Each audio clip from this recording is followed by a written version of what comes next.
In late 2018, NASA began releasing a series of high-resolution satellite images that revealed what the continent of Antarctica would look like with all of the snow and ice removed. The detail level was absolutely spectacular, and it showed something that they did not expect to see. Evidence that there may have been more down here than just wind, ice, rock, and snow at one time. They have taken samples from deep below the ice sheet that have revealed there was a lush rainforest here at one time. When you add in the idea of volcanic soil, copious amounts of fresh water, the idea that there wasn't life is almost laughable. In today's video, I would like to expound on this idea further, but also share something with you that I think is the result of the exploration that's going on down here, largely kept from the American public. There's a game that's been developed called Subnautica. The second version of Subnautica, the sequel, is called Below Zero, and at night, I stream on Twitch playing this game. We've been doing it for the last 3 days, and honestly, it is one of the most spectacular games I have ever played in my life. The detail level is something beyond anything I even thought was possible.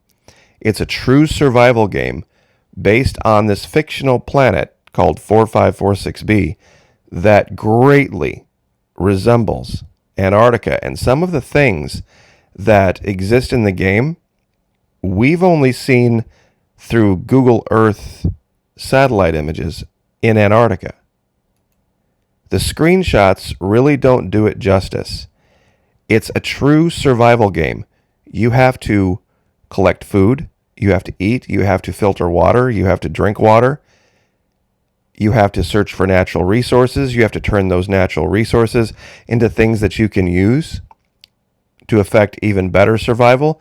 You start with a basic shelter, but then you have to build it up. As you can see in the lower left here, there's a line for your health, a line for your food, water, body temperature.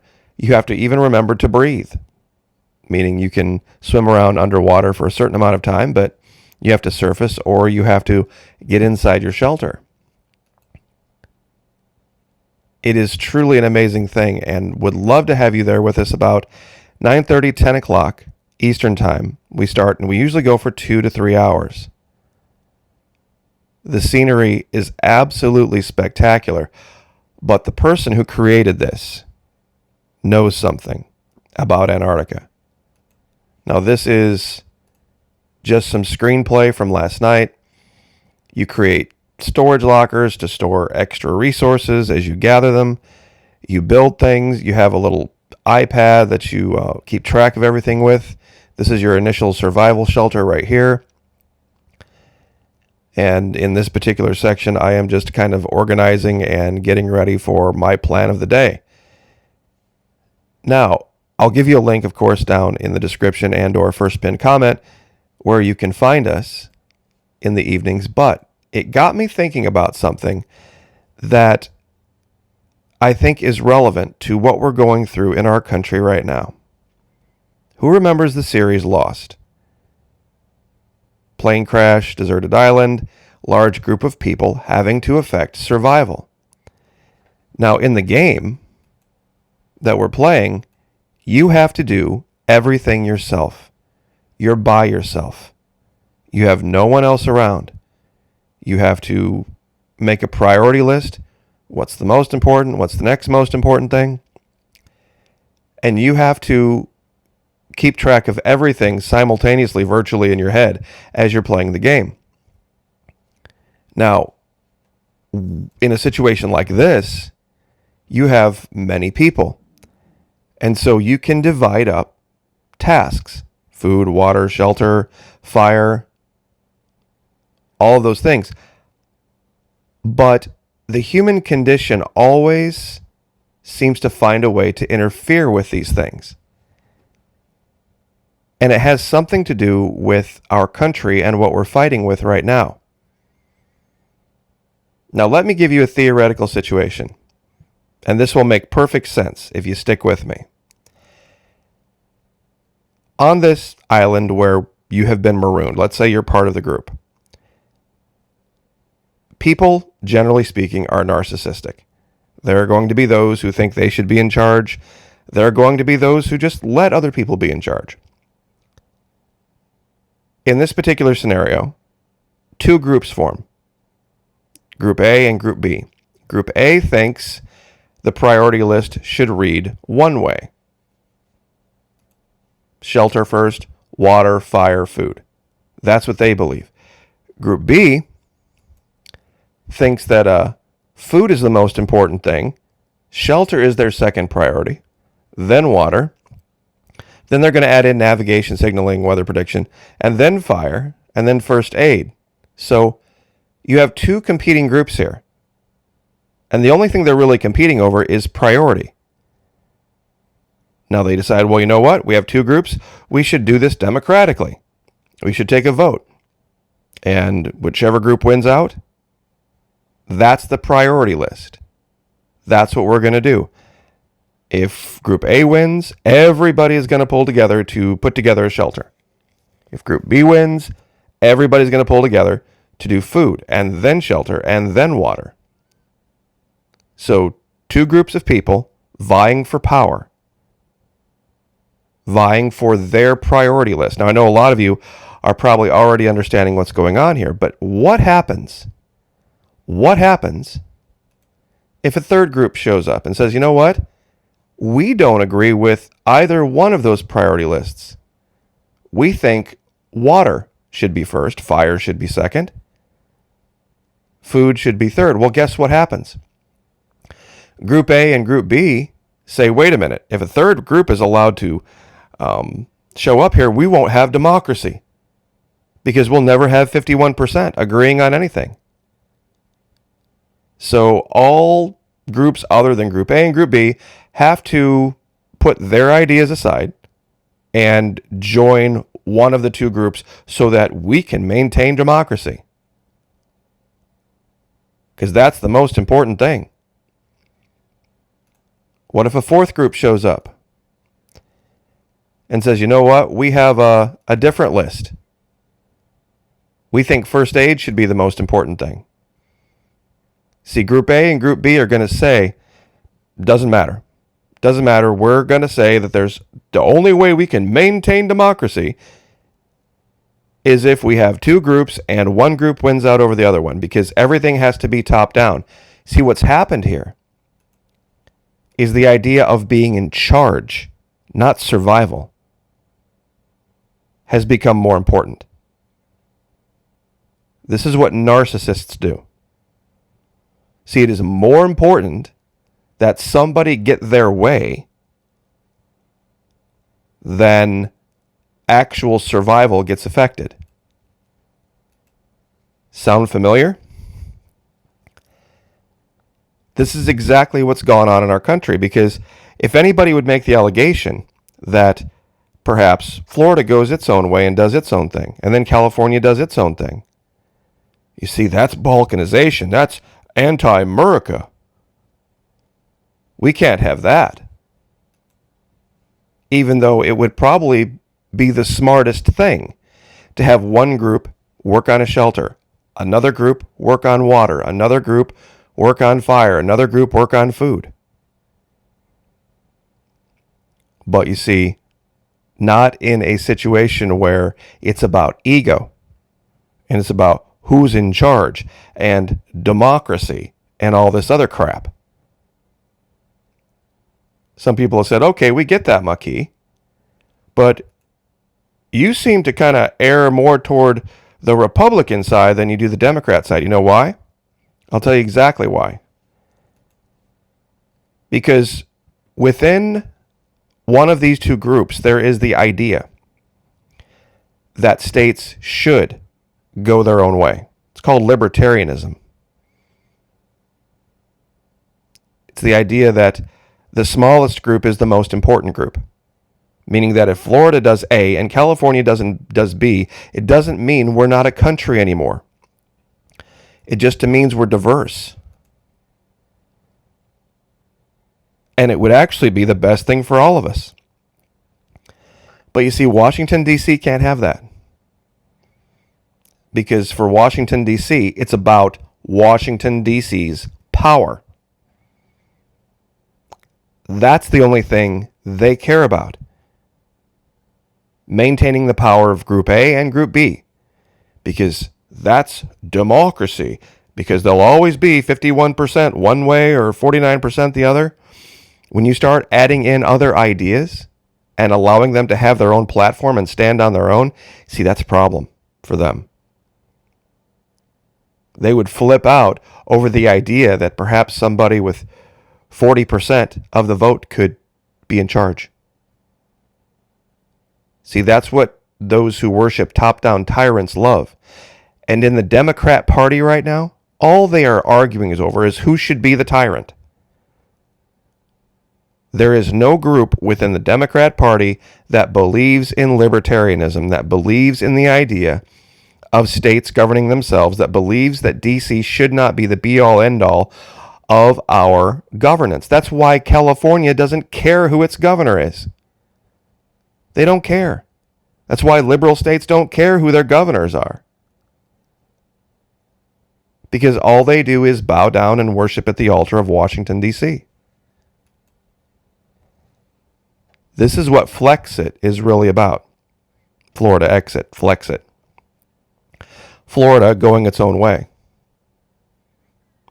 Florida has dismissed the idea that the National Republican Party or the National Democrat Party have any answers for Florida. We're going to do what's good for Florida. And that may not be good for California.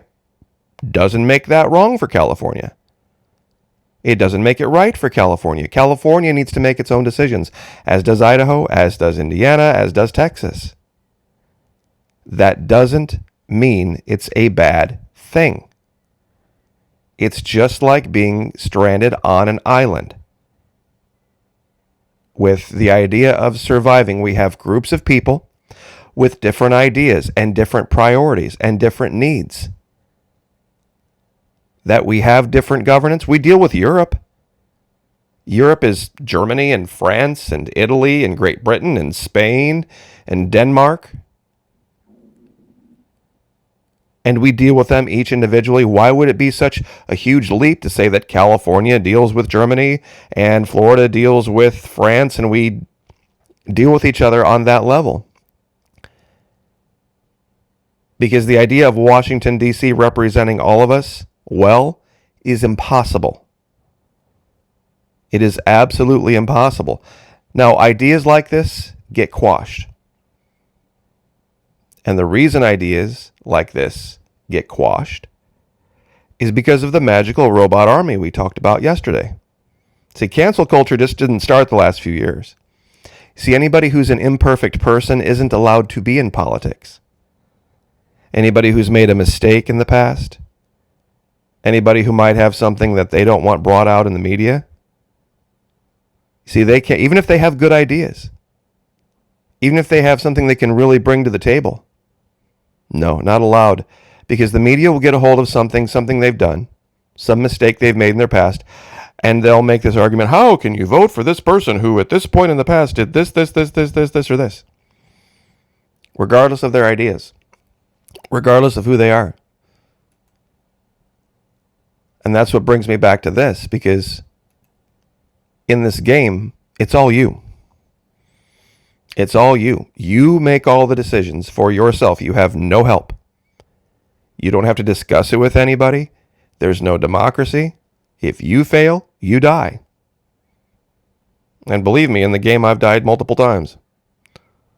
There's a level on this game that you can play when you get really good at it, where you only get one death, and then you lose everything, and you have to start over. I'm not that good at the game yet, so I'm not going to do that. And there's another part of the game where you don't have to worry about food or water or shelter, but it kind of takes away from it. So anyway, would love to have you there. But this trap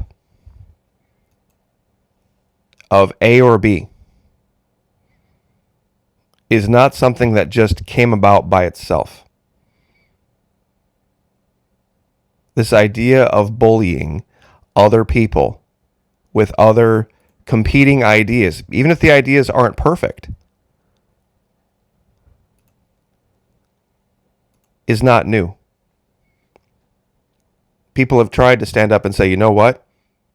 The Democrats aren't the answer, neither the Republicans. We have these ideas. But the idea, the overreaching idea, that any one group needs to be in charge of everybody, everything, everywhere, all the time, Murica, that's the real problem. That's the real problem.